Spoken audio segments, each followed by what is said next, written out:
ติพันธุ์รวมใจรักษามัคคี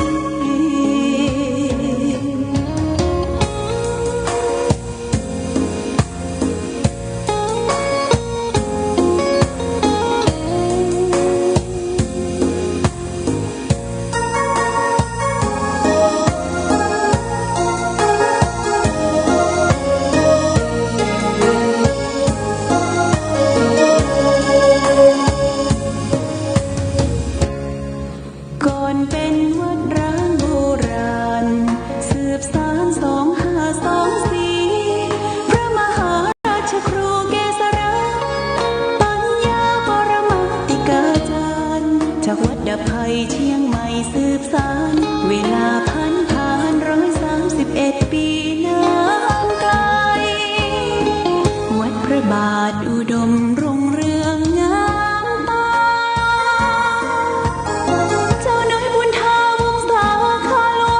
เชียงใหม่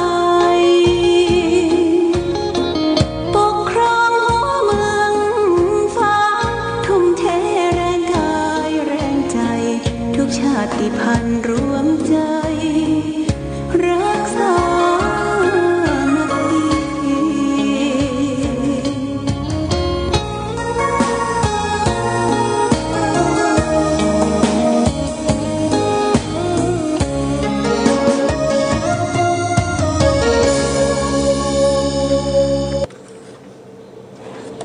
เจริญสุข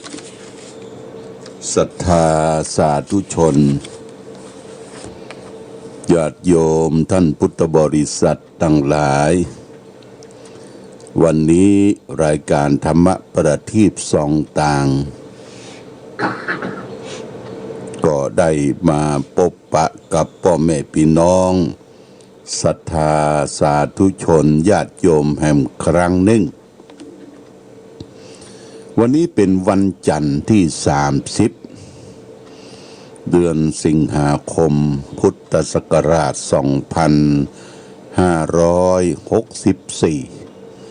ซึ่งตรงกับเดือน11เหนือเดือนเก้าไต่แรม7ค่ำญาติโยมวันพรุ่งนี้ก็จะเป็นวันพระวันศีล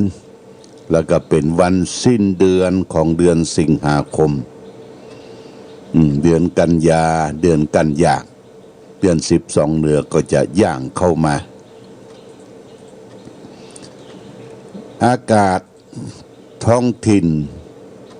ทางอำเภอฝางแม่อายชัยประการวันนี้ก็ครึ้มญาติโยมครึ้มฟ้าครึ้มฝนก็มีฝนตกมาเป็นระยะตะวันนี้ก็ตกมาเป็นช่วงแล้วก็มีแดดขึ้นมาเป็นบางที่ฟ้าฝนตกลงมาก็ถือว่าเป็นนิมิตหมายอันดีทำให้พื้นดินท้องถิ่นเขียวชอุ่มไปด้วยข้าวกะไรนาพืชพันธุ์ธัญญาหารเลี้ยวไปทางใดก็ชื่นอกชื่นตาชื่นใจที่พ่อแม่พี่น้องประชาชนเกษตรกรได้มีงานทำที่ว่ามีงานทำคืองานหลักก็คืองานการเกษตรเนี่ยญาติโยมนะได้ทำไร่ไร่นาปลูกผักพืชผักผลไม้ดีใจถ้าเหลียวไปทางใดนี่แห้งผากฝนแรงแห้งคอดนี่ก็ญาติโยมนะมันจิตใจก็เหี่ยวแห้งไปตัวจิตใจเหี่ยวแห้งไปตัวแล้วก็ปลูกฝังอันใดก็บ่ขึ้นงอกขึ้นเงยเมื่อรากฐานของชีวิตที่เกิดจากการเกษตรบดีเนี่ยก็ทำให้ประเทศชาติบ้านเมืองย่านถิ่นนั่นนี่ก็เรียกว่าอัตคัดสนไปโดยบ้านเฮาเมืองเฮานี่ถือว่าเป็นบ้านจุ่มเมืองเย็นนะบ้านจุ่มเมืองเย็นบ้านเห็นบาล่าบ้านห้าบาลงนะแต่ว่าโลกหานี่ก็มันมีอยู่แต่มันบัดนักเหมือนกับ ประเทศอื่นโรค5ก็คือโรคโควิดเนี่ยญาติโยมโรค5โรคโควิดแต่เฮาก็จะไล่มันไปเหรอโดยความอดทนโดยการต่อสู้โดยมีขันติมีปัญญาอยู่กับตัวใจหลักวิชาขององค์พระสัมมาสัมพุทธเจ้าคือธรรมะน้อมนำสู่จิตสู่ใจน้อมมาประพฤติปฏิบัติอย่างญาติโยมได้ปฏิบัติกันถึงวันเนี่ยถึงแม้ว่าเฮาบ่ได้ไปวัดวาอารามเฮาก็ยังมีโอกาสอยู่บ้านอยู่จองได้ฟังเทศน์ฟังธรรมฟังซอฟังวัฒนธรรมประเพณีอย่างตะวานี่วันอาทิตย์นี่ก็ทางสถานีวิทยุชุมชนเฮาก็เอาซอมาเปิดวันค่ำบางท่านบางคนก็อยากจะให้ฟังซอเก่าๆโบราณซอของป่อปันแก้วพ่องซอของป่อแก้วตาไหลพ่องเนี่ยน้ำท่วมวังลุงปุ้นอ่ะก็โทรศัพท์มาหาว่าให้ฟังซอเก่าๆก็อาตมาก็บ่ได้เป็นอันเรียกว่าควบคุมดูแลเนาะเขาก็เปิดไปตามเนี่ยถ้าเขาไปเปิดนี่เขาก็เซตดูในคอมพิวเตอร์นี่ญาติโยมมันมีหมดอย่างโทรศัพท์ของอาตมาก็มีหมดถ้าเขาให้ฟังซอของป่อแก้วตาไหลซอห้ามน้ำท่วมเนี่ยปะโตแต่ก่อนที่ปุ้นน่ะเมืองฮอดเนี่ยเมื่อเปิ้นยังบ่ได้สร้างเขื่อนภูมิพลเนี่ยน้ำมันบ่ท่วมเขาไปไหว้สาอันพระธาตุปุ้นน่ะพระธาตุบนดอยก็น้ำบ่ท่วมก็ทำให้เปิ้นสร้างสร้างเขื่อนแล้วก็ทำให้เกิดน้ำท่วมแล้วก็เปิ้นก็ซองห้ำเรื่องความทุกข์ความยากความลำบากของพี่น้องประชาชนต้องปัดภาคจากบ้านจากจองไปสร้างรากปักฐานที่อยู่ที่ใหม่ที่เปิ้นจัดสรรให้เนี่ยน้ำท่วมนี่ญาติโยมทำให้น้ำปิงนี่มันล้นขึ้นมามันปิกย้อนขึ้นมาตามคำทำนายของท่านเจ้าครูบาศรีวิจัยนักบุญแห่งล้านนาไทยครูบาเจ้านั้นได้ทำคุณประโยชน์คือแก่เชียงใหม่เขานี่มากแต่เปิ้นบ่ได้กำเนิดเกิดที่เชียงใหม่เป็นเกิดที่เมืองลี้ละปูนบ่ญาติโยมแต่ได้ทำคุณประโยชน์ได้สร้างวิหารวัดพระสิงห์ได้สร้างวิหารวัดสวนดอกได้สร้างสะพานข้ามแม่น้ำปิงระหว่างเชียงใหม่ละปูนชิ้นผลงานสำคัญสุดท้ายก็คือการสร้างโหนตางขึ้นดอยสุเทพ10 กว่ากิโลนะญาติโยมใช้เวลา5 เดือนไปเมื่อสร้างหนทางดอยสุเทพปุ๊บจบเนี่ยเปิ้นมีคนถูกใส่ความถูกต้องคดีหลายอย่างเช่นว่าเป็นพระอุปาชาเถื่อนพ่องเป็นผีบุญพ่องเป็นที่ปลุกปั่นเป็นที่ตั้งสำนักเป็นเรียกว่าเป็นอาจารย์ของผู้คนที่เลื่อมใสไปบวชญาติโยมได้ถูกต้องคดีได้ไปถูกสอบสวนที่กรุงเทพปุ้นพระสังฆนายกได้อาราธนาครูบาแต่สุดแล้วก็เปิ้นกะปลดปล่อยว่าครูบาทำไปด้วยเจตนาอันบริสุทธิ์ได้ยึดถือหลักพระธรรมวินัยในสมัยครั้งพุทธกาลแต่ว่าคณะสงฆ์ไทยน่ะได้ปรับเปลี่ยนเป็นกฎหมายวินัยสงฆ์ แ แต่ครูบาทำไปโดยเมตตาธรรมเปิ้นก็อนุโลมครูบาก็โป้นจากโทษจากตาปิกมาอยู่ที่ละปูนหลวงอนุสารผู้ยมอุปถัมภ์พร้อมโดยหลายท่านว่าขอไปนิมนต์ครูบามานั่งนักสร้างนั่นสร้างนี่ที่เชียงใหม่ครูบาก็บอกว่าโอ้อาตมาเบาละไปอยู่เชียงใหม่ได้สร้างคุณประโยชน์เคยถูกต้องคดีอธิกรณ์ต่างๆเนี่ยจนว่าเป็นที่เดือดร้อนแก่ศรัทธาญาติโยมที่มีจิตศรัทธาเลื่อมใสเช่นใดน้ำปิงบไหลขึ้นจะบะปิกยังไม่เนี่ยญาติโยมสุดท้ายญาติโยมนะเมื่อเปิ้นสร้างเขื่อนยันฮีจบลงไปน้ำปิงไหลท่วมมาแย้มมาถึงเขตยังไม่ช่วงนั้นเปิ้นก็ได้หล่อรูปเหมือนของครูบาเจ้าศรีวิจัยเป็นอนุสาวรีย์อนุสรณ์แห่งความดีของท่านเสร็จพอดีเขาก็ได้อาราธนารูปเหมือนอนุสาวรีย์ครูบาเจ้าศรีวิจัยโดยกรมศิลปากรได้ปั้งรูปหุ่นของท่านเต้าองค์จริงยืนถือไม้เต้าถือพัดได้นำมาตั้งประดิษฐานที่วัดศรีโสดาตีนวัดศรีโสดาที่หนทางแยกจะไปทางซ้ายก็ไปห้วยแก้วทางขวาก็ขึ้นดอยสุเทพจุดนั้นก็เป็นลานอนุสาวรีย์ครูบาเจ้าวัดศรีโสดาในช่วงนั้นพอดีญาติโยมนะน้ำปิงก็ไหลมันเป็นความจริงที่ครูบาทำนายไว้ว่าน้ำปิงบ่ไหลปิกขึ้นสู่เชียงใหม่จะบกลับเชียงใหม่เพิ่นก็กลับมาจริงๆแต่โดยเนี่ยอนุสาวรีย์ของท่านได้มาตั้งงานเป็นที่กราบที่ไหว้ที่สักการะบูชาเทวบุตรเทวดาก็มาสรรเสริญเส่งซ้องห้อมร้อมรักษายังอนุสาวรีย์ครูบาเจ้าศรีวิจัยตรงนั้นที่ลานอนุสาวรีย์ที่ใกล้กับวัดศรีโสดาเชียงใหม่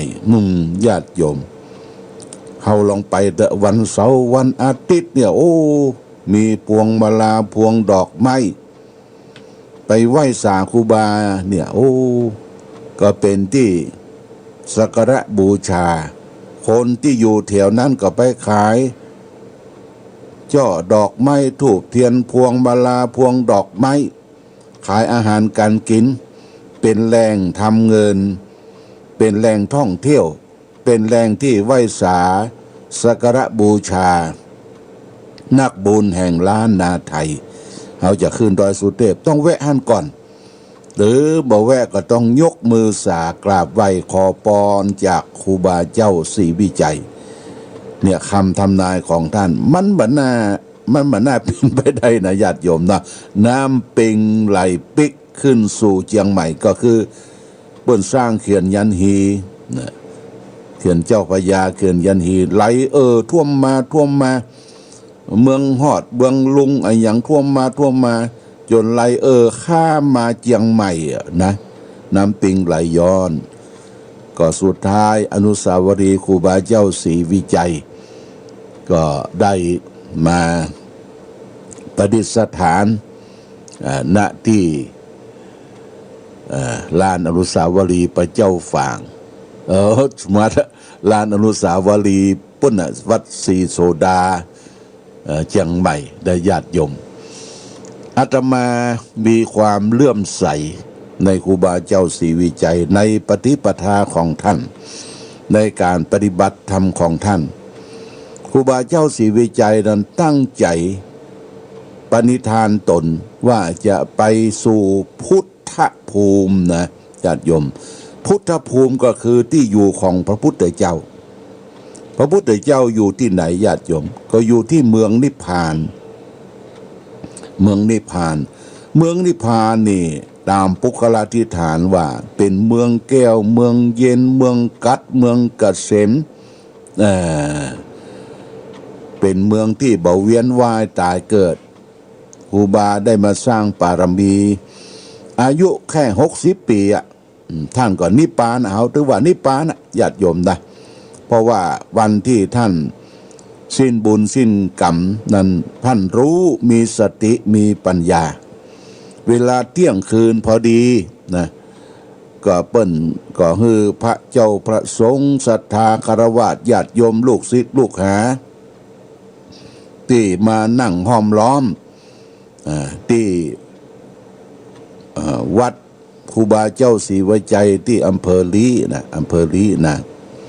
แล้วก็ครูบาเจ้าบ่ใช่ว่าจะนอนนิพพานที่ศาลาโอโถงใหญ่เปิ้นสั่งเงื่อไปแปลงกุฏิพางญาติโยมกุฏิพางโฮงพางอยู่นอกวัดอยู่นอกวัดอันที่อำเภอลีนะวัดครูบาเจ้าหมู่ที่เฝ้าครูบาเจ้าศรีวิจัยครูบาก็ว่าขอฟังธรรมอยู่3 กัน 3 ภูกมีธรรมปารมีมีธรรมพระเจ้า10 ญาติทำหลายภูกและภูกสุดท้ายเนี่ยก็คือธรรมจักรธรรมจักรดูเจ้าที่ไปเทศนั่นก็เป็นครูบาอาจารย์เสียงเพราะเสียงม่วนพอเทศธรรมจักรได้สักกึ่งครูบาก็ลืมตาขึ้นมาว่ากี่โมงแล้วกี่โมงละแปลว่าเกือบจะเที่ยงละเกือบจะเที่ยงคืนละพอถึงเที่ยงคืนปุ๊บธรรมจักรนี่ยังบ่จบเด้อญาติโยมนะธรรมจักรนี่ผูกนี่ยังบ่จบเด้อครูบาก็ก้อยเอามือยกขึ้นว่าพอละจบได้แล้วก็บังคมสมเด็จเสด็จจากธรรมจักรเป็นธรรมที่ผูกแรกที่พระพุทธเจ้าได้แสดงให้อริยสาวกคือพระอัญญาโกณฑัญญะองค์แรกได้รู้แจ้งเห็นธรรม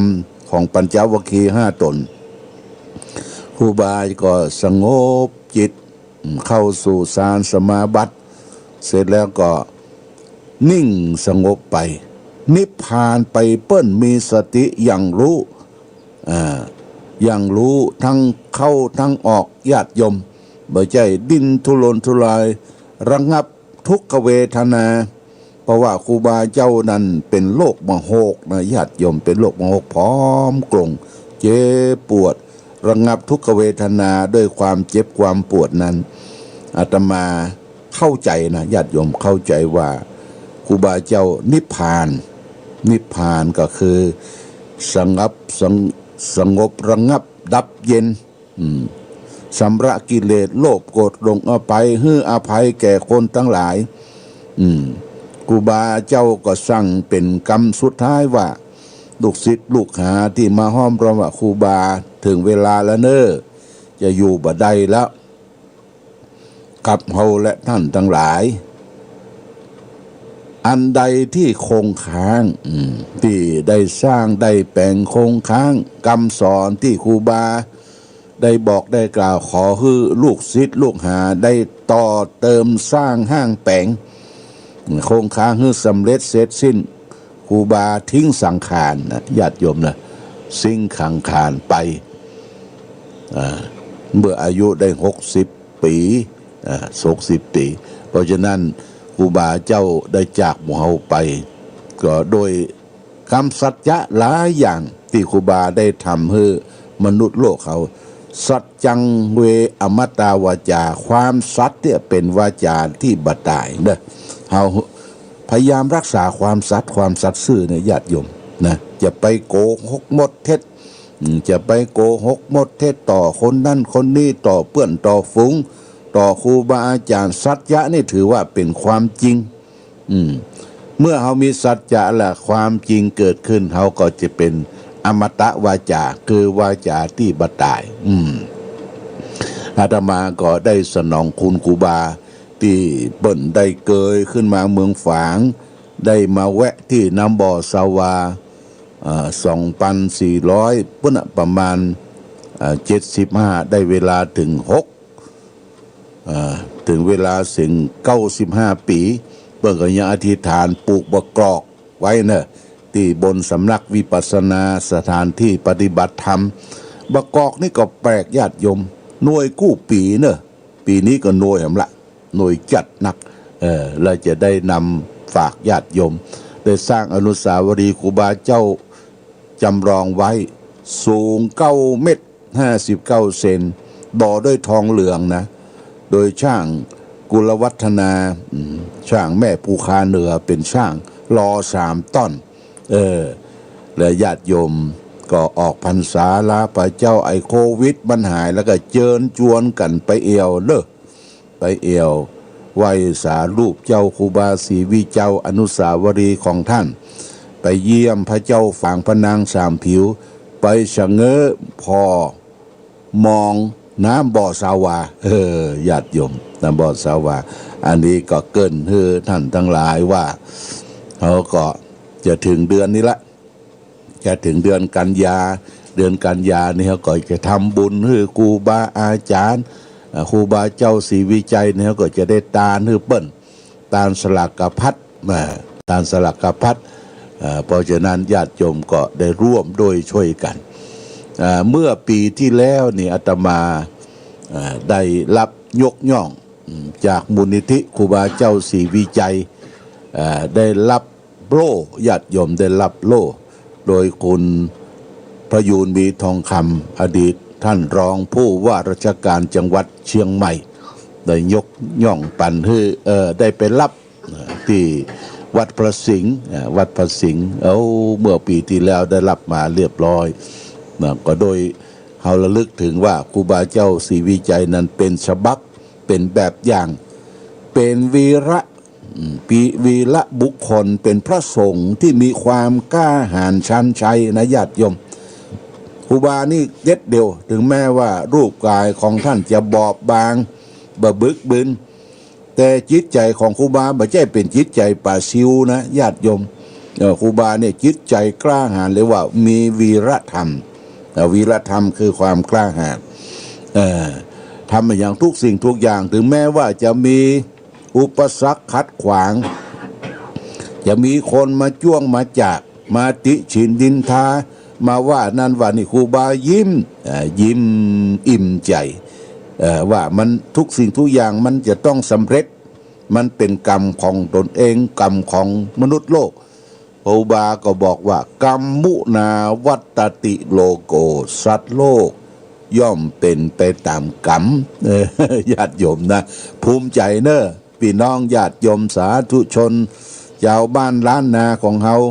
ถ้าได้ไปเชียงใหม่ก็ไปไหว้สารูปเจ้าครูบาศรีวิจัยนะอัฐิของท่านที่จริงๆเพิ่งเอาไว้ที่วัดสวนดอกบรรจุที่ไว้สวนดอกวัดสวนดอกหลายวัดอัฐิของท่านเขาก็ไปไหว้ไปสักการะบูชาวัดจามเทวีวัดสวนดอกแล้วก็ปุ้นวัดของท่านวัดบ้านปรางเนี่ยญาติโยมเพื่อไปไหว้ไปสาที่ฝั่งรกฝั่งละครูบาอาตมาก็ป้าญาติโยมไปเอี่ยวไปไหว้ไปสาหลายครั้งเจริญรอยตามบุคคลสำคัญของโลกก็ได้นะของโลกเนาะเป็นอริยสาวกองค์หนึ่งของโลกครูบาเจ้าศรีวิจัยนักบุญแห่งล้านนาไทยร่างกายเปิ้นบอบบางกินเจตลอดแต่เปิ้นมีจิตใจยิ่งใหญ่ญาติโยมบ่ใจเซาะ